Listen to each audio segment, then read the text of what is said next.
You said, every morning for 5 months, I woke up unable to keep food down. I lost 35 pounds. My hair started falling out in clumps. 3 different doctors ran every test imaginable and found nothing wrong. Then one afternoon, a stranger in an antique shop looked at the watch my son gave me, and his face went pale. He opened the back with trembling hands. When he saw what was inside, he grabbed my wrist. "Take this off right now." I stared at the tiny capsule hidden inside the casing. My son gave me this for my 60th birthday. His hands were shaking. "Then let me show you what your son has done. I'm grateful you're watching." Before we go further, tell me in the comments what made you click on this video. I'm genuinely curious where you joined us. Your comment helps this story reach elderly relatives who may need this warning. Important disclaimer: this account includes fictional elements created for storytelling and educational purposes. Any resemblance to real individuals is unintentional, though the message itself remains critically important. Looking back now, I should have known something was wrong that night, but hindsight is always clearer than the moment. It was my 60th birthday, 2 years after Eleanor died. I hadn't wanted to celebrate, but Claire insisted. "Mom would want this, Dad," she said, and she was right. So there I was in my living room on a spring evening with a small group of people who cared about me, my daughter, a few neighbors, and old Frank from my bowling league. Ethan arrived around 7. I was surprised to see him. My son had been distant for nearly 6 months, always tied up with real estate work. But there he was, that familiar smile on his face, holding a small wrapped box. "Happy birthday, Dad." He hugged me tightly. Claire came out of the kitchen, her eyes drifting to the gift in Ethan's hands. Something crossed her face, surprise, maybe concern, but it disappeared before I could be sure. Ethan handed me the box. "I got you something." Inside, resting in black velvet, was a watch. Not just any watch. This was the kind you see in high-end jewelry displays and assume you'll never own. Silver case, leather band, an elegant face with Roman numerals. "Ethan, this is—" I couldn't finish. He took it from the box and held it up to the light. "Dad, you taught me that time is the most valuable thing we have. Every second with the people we love matters." His voice faltered. "I want you to remember that every time you look at this. I'm proud to be your son." My throat tightened. This was the thoughtful boy I remembered, not the distant version I'd seen lately. "Thank you, son." I pulled him into a hug. "It's beautiful. Put it on." He fastened the leather band around my left wrist. The watch settled there, cool and solid. "Perfect." "It suits you."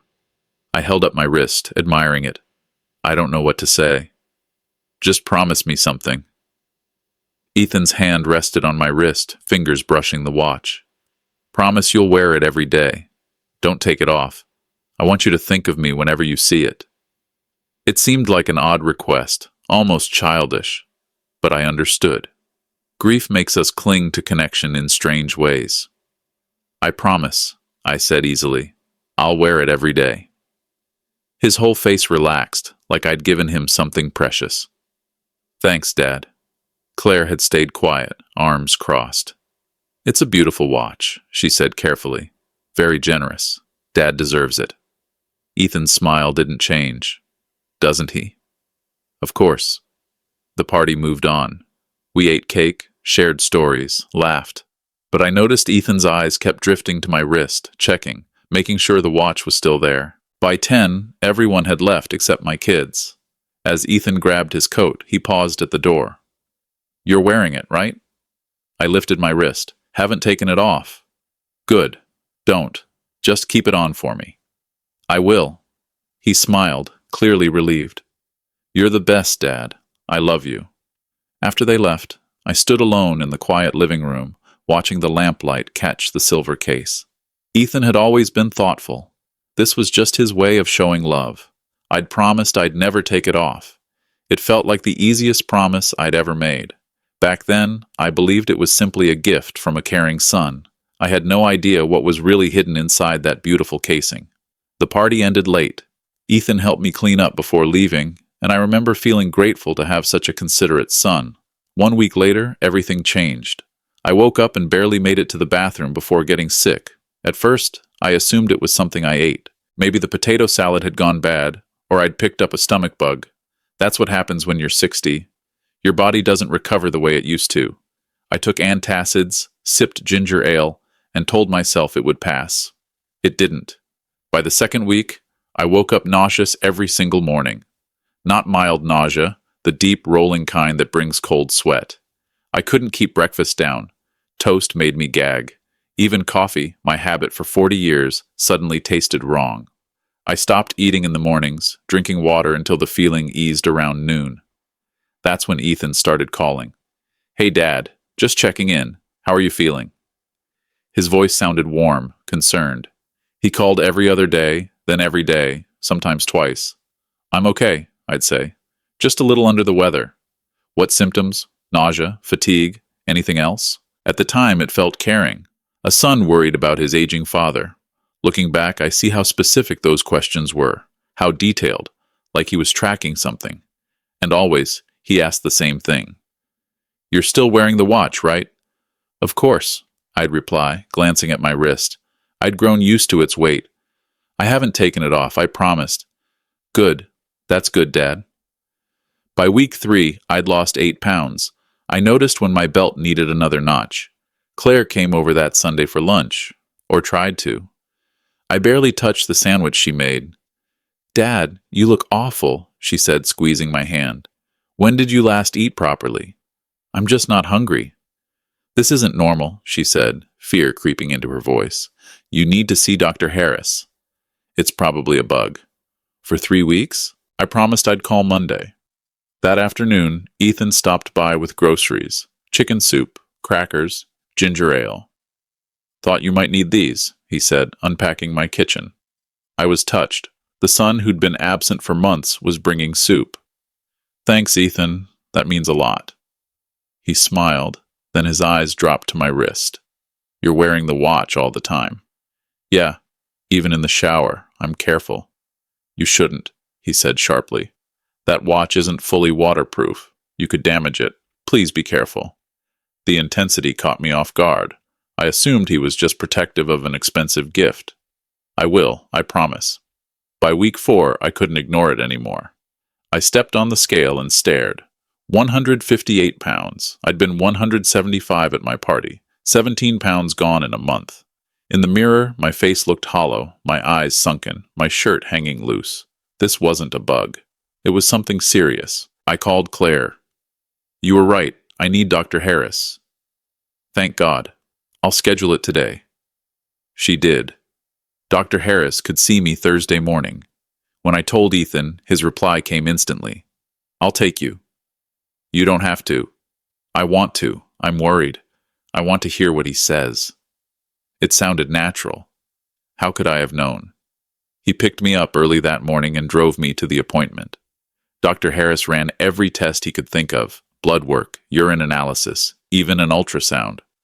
4 weeks of constant nausea had worn me down. Dr. Harris had been my physician for 15 years. The moment I walked into the exam room, his face turned serious. "Robert, you've lost significant weight," he said, helping me onto the table.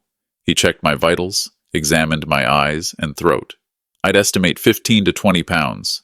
When did this start?" "About a month ago, right after my birthday."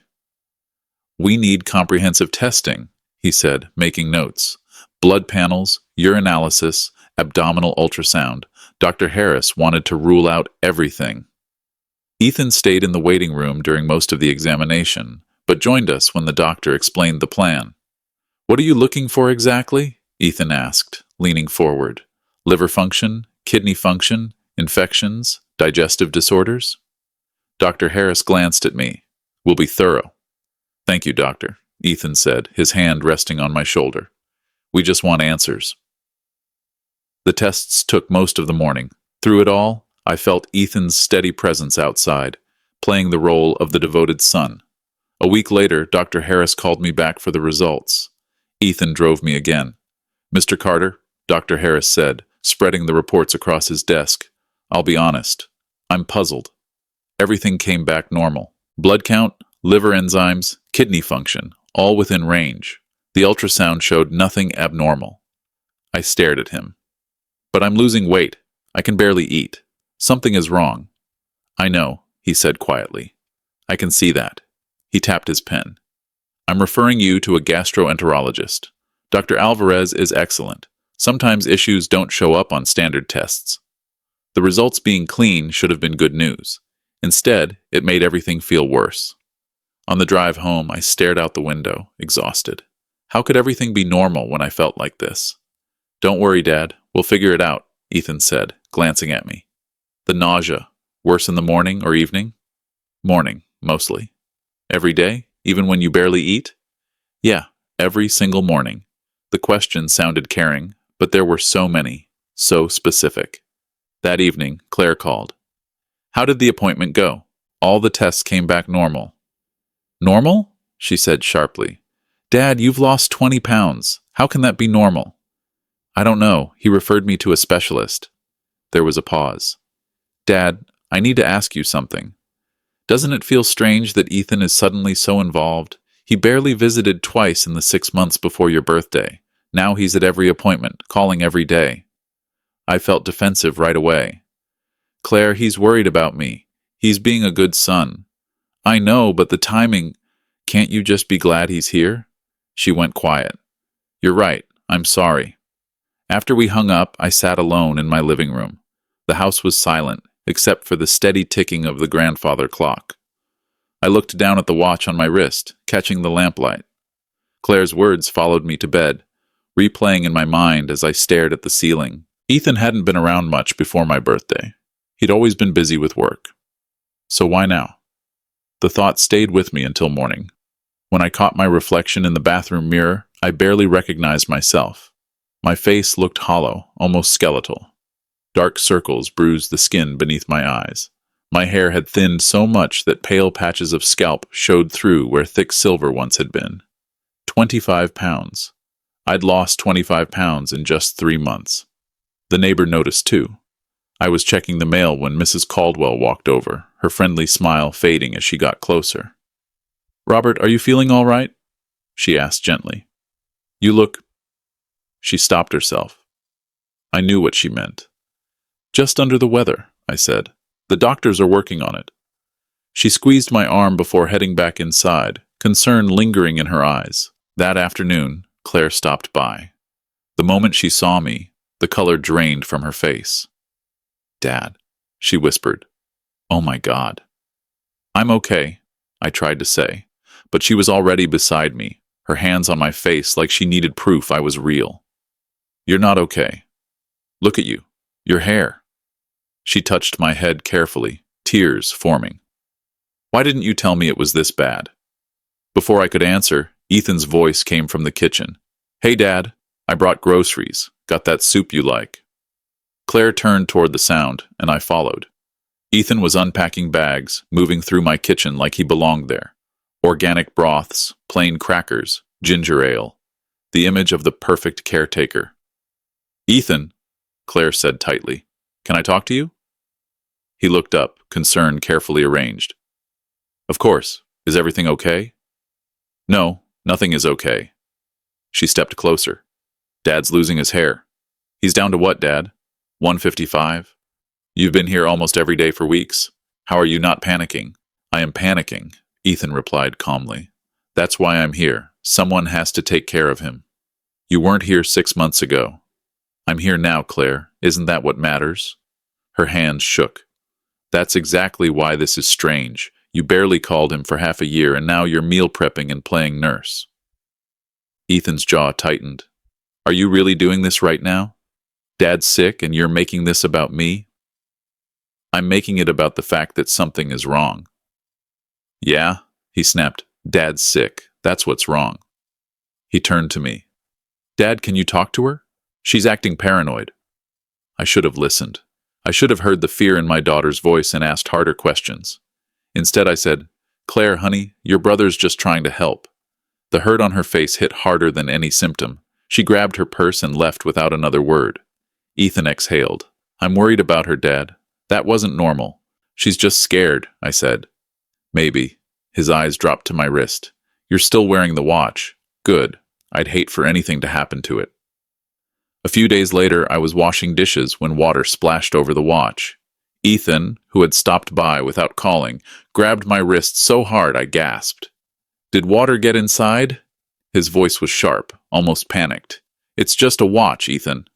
"It's not just a watch," he said quickly, then stopped himself. "It's expensive. It means something. Please be careful." That night, alone in the dark, Claire's words came back to me. I realized something awful. I had chosen to believe my son over my daughter, and that choice might have been the biggest mistake of my life.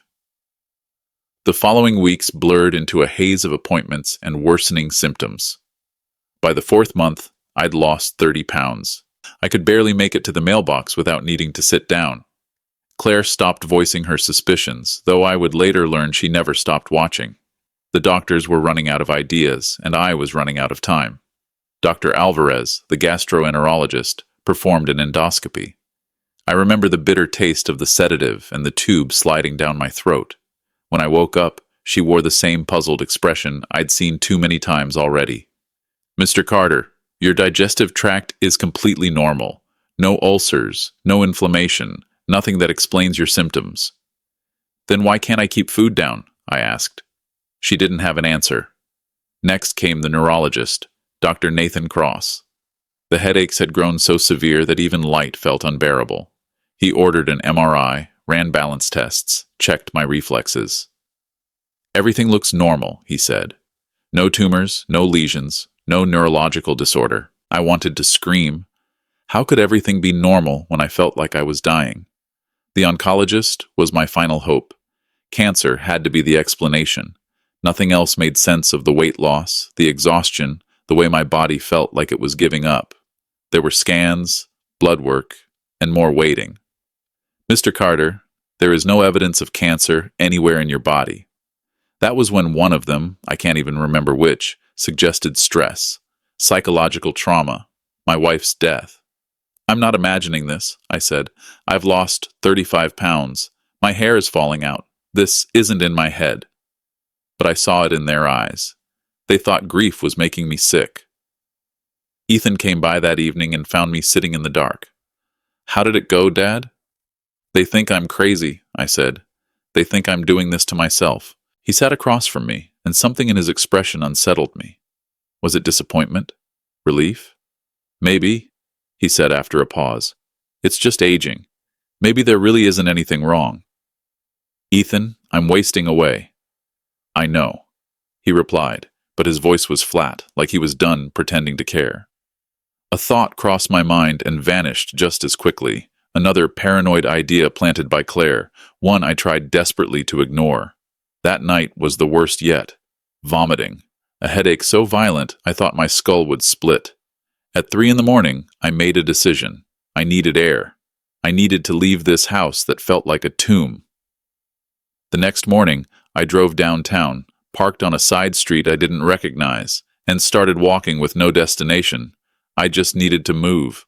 I wandered onto a quiet block of small shops, antiques, a used bookstore, a cafe with empty tables. Then I saw it. A narrow storefront with a window full of old watches and clocks, their faces catching the sunlight. I caught my reflection in the glass and barely recognized myself. Hollow cheeks, sunken eyes, skin the color of old paper. Then I looked past my reflection and into the shop. Something pulled me toward that door. Maybe it was the watches reminding me of the one on my wrist. Maybe it was chance. Or maybe, as I've come to believe, it was something else guiding me exactly where I needed to be. I pushed the door open, unaware that this single step would change everything that followed and unravel the truth I feared most. A soft bell chimed above my head. The shop smelled of old wood, metal, polish, and history.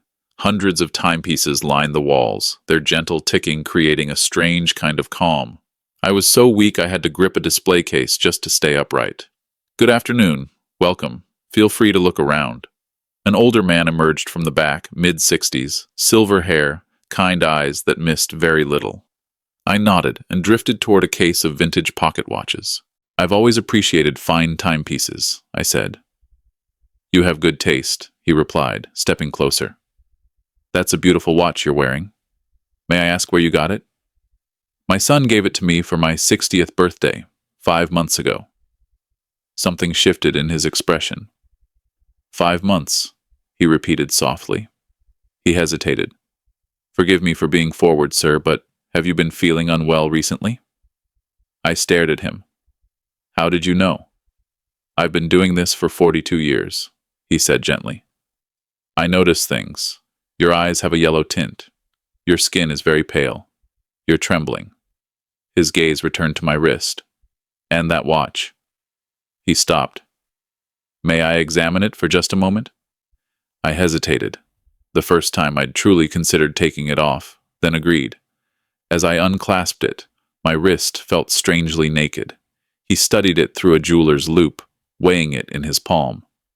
The weight isn't right for a piece this size, he murmured. He carried it to his workbench and used a small specialized tool to open the case back.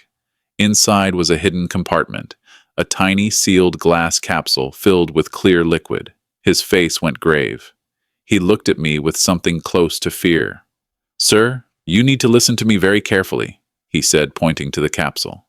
This compartment was custom crafted. It's designed for slow release. Microscopic perforations allow vapor to escape gradually when warmed by body heat. He met my eyes. In 42 years, I've only seen this kind of modification a handful of times, never for good reasons. The room spun. What are you saying? I believe you've been exposed to something harmful, he said calmly. A toxic substance released through this watch. I gripped the edge of his workbench. That's not possible. How long have you been sick? 5 months, since I started wearing it. And the symptoms? Nausea, weight loss, 35 pounds, my hair falling out. He nodded slowly. The doctors can't find anything because they aren't testing for this. His voice stayed firm but kind. This wasn't an accident. Someone modified this watch intentionally to harm you.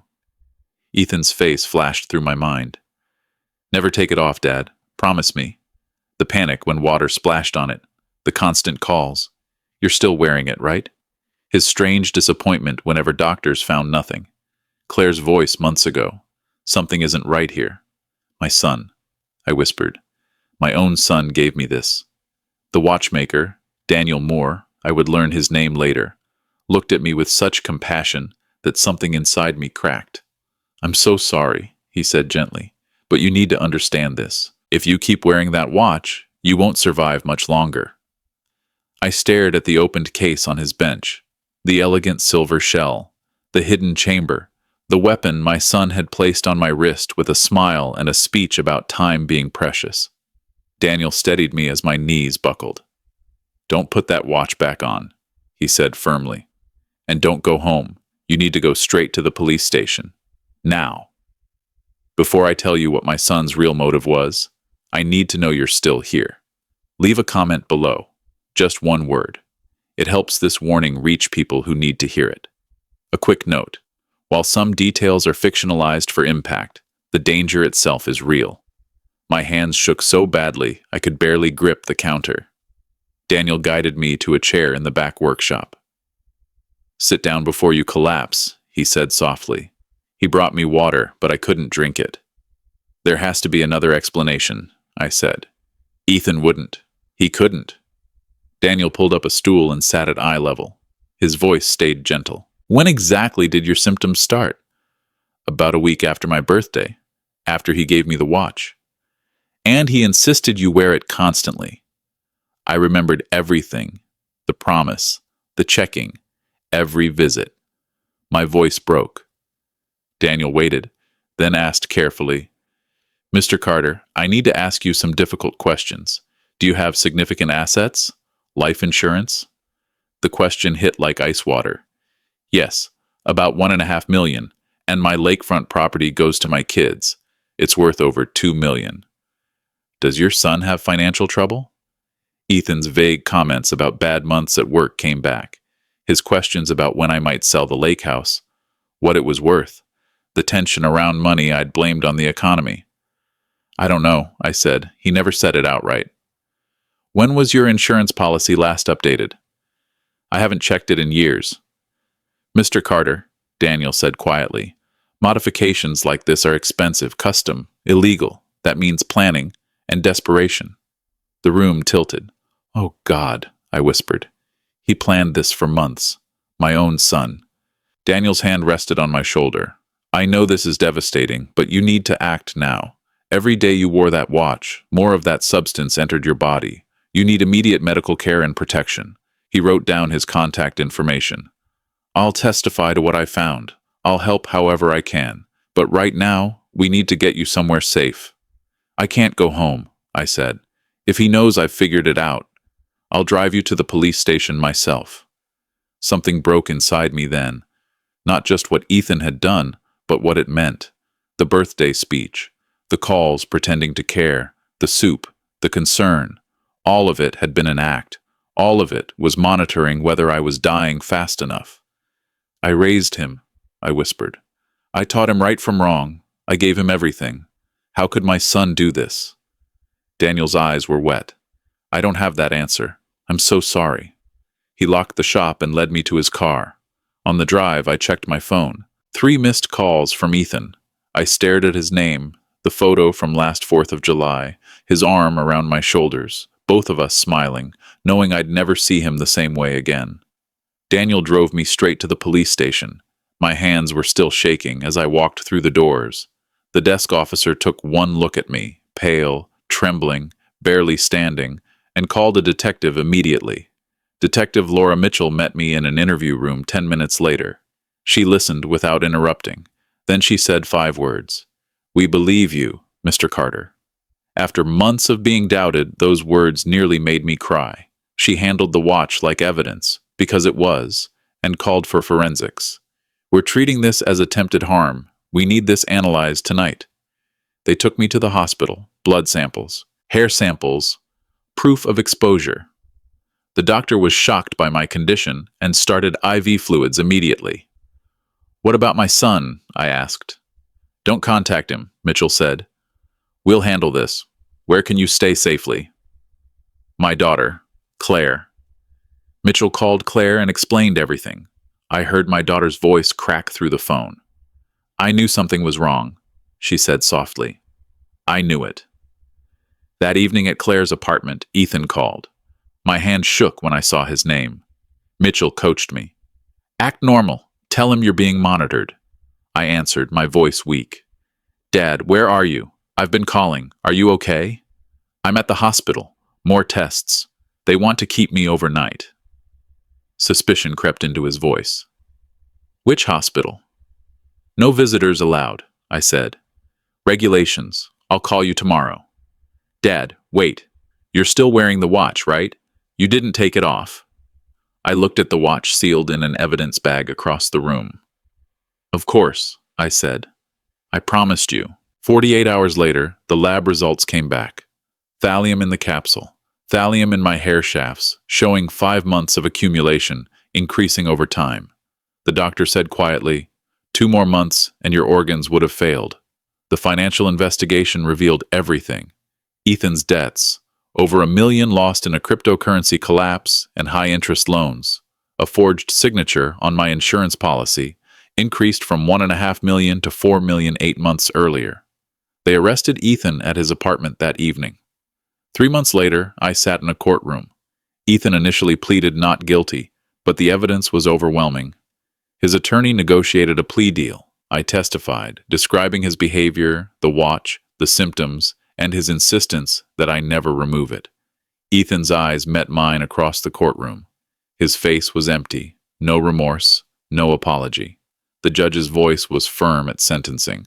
"Mr. Carter, you betrayed the most sacred bond in human society, that between father and son. You calculated your father's death for financial gain. This court sentences you to 25 years in prison with no possibility of parole for the first 15. Ethan was led away in handcuffs. He didn't look back at me, not once. Part of me wanted him to show some remorse, to explain any of it, but he simply walked away. Maybe that was his final answer. That was a year ago. The trial, the sentencing, watching Ethan being led away, it all feels like another lifetime now. Today, I'm standing in my kitchen, making breakfast without feeling nauseous for the first time in what seems like forever. The watch sits in a police evidence locker somewhere. I hope I never see it again. Physical recovery took months of chelation therapy to remove the thallium from my system. I regained my weight, healthy at 170 pounds. My hair grew back, my energy returned. Doctors called it a medical miracle. They told me that if Daniel Moore had spotted the watch just 2 weeks later, the liver damage would have been permanent. 2 weeks. That's how close I came. Recovery came faster physically than emotionally. I still see a therapist twice a month. I'm learning to process what it means when your own child calculates your death for money. I may never fully understand why Ethan did it. Maybe he doesn't either. Desperation can make people do terrible things, but I refuse to let his choices define my life. My daughter Claire saved my life by trusting her instincts when I wouldn't listen. Claire and I have dinner together twice a week now. I don't take that time for granted. Daniel Moore and I became close friends. We meet for coffee once a month. He now speaks at jeweler conferences about spotting tampered items, teaching others to protect people. I call him my guardian angel. I kept Margaret's lakefront property, the one Ethan wanted me to sell early so he could inherit. Instead, Claire and I visit on weekends. We're creating new memories, honoring Margaret, without being haunted by greed. I found a new purpose too. I speak at senior centers about elder abuse and financial exploitation. It's more common than people think, and it doesn't always look like violence. Sometimes it looks like a loving son giving a father a gift. Here are the warning signs I share. Sudden attention from relatives, especially when you have significant assets. Pressure to make quick financial decisions without time to consult others. Gifts that seem overly generous or come with strings attached. Insistence you use or wear something constantly with unusual concern. Family members who isolate you from others who might notice something is wrong. I may never trust as easily as I once did, but healthy caution isn't paranoia. I'm still capable of forming new friendships. Daniel proved that. If you're reading this, or someone you love is, remember this. Trust your instincts. If something feels wrong, investigate. Ask questions. Seek help outside the situation. Don't dismiss concerns just because someone calls you paranoid. Claire was called paranoid. She was right. If someone insists you never remove a gift, question why. What are they afraid you might discover? My son tried to harm me for money, calculating that I'd be gone in months, leaving him $6.5 million richer. He failed. And I'm here, healthy and determined, making sure others recognize the warning signs before it's too late. The watch meant to end my life became the evidence that saved it. That's the irony. Evil often contains the seeds of its own exposure. I wake up every morning grateful for 3 things. A daughter who questioned everything, a stranger who knew enough to spot danger, and a second chance to make my remaining years count. Your life may depend on noticing the small warning signs. Share this story with someone who needs to hear it. Talk to your elderly parents or grandparents. Check in regularly. Ask questions. Notice changes in behavior or sudden new relationships. Trust your instincts. They might just save a life. Looking back, I see how blind trust nearly cost me everything. I trusted my son without question, dismissed my daughter's concerns, ignored every warning sign. Don't be like me. God gave us instincts for a reason. When something feels wrong, it may be divine intervention trying to protect you. I ignored those whispers until Daniel Moore, a stranger, became my guardian angel and saved me when I couldn't save myself. The lesson I learned: trust, but verify. Love your family, but stay alert. And most importantly, listen when God speaks through those who truly care, like my daughter Claire, who saw the truth when I refused to. These grandpa stories aren't just entertainment, they're warnings. Share them with anyone who needs to hear. Awareness can prevent tragedy. And remember, if someone insists you never question a gift, their motives, or sudden attention, question everything. Your life might depend on it. If this story resonated with you, leave a comment below. Subscribe so you never miss stories that could protect you or someone you love. And share it. You might just save a life. Thank you for staying with me until the end. A gentle reminder: some elements are fictionalized for educational purposes. Explore other content if you prefer.